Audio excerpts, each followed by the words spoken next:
So now what you have to do is you have to upload this file. So before uploading, you have to make sure the sheet is as it was when you are started working. So delete this working file, delete this extra sheet that we have created. Now download this sheet, download into Excel.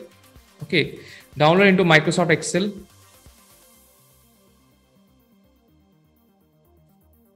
Go to your advertisement dashboard, click on choose file, choose the file,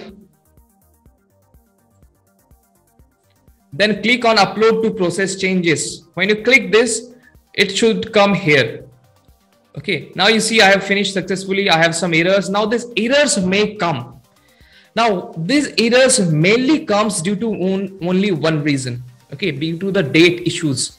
Now what that date issue is, because in Google spreadsheet, the date we use, it is in the month first, then date, then year.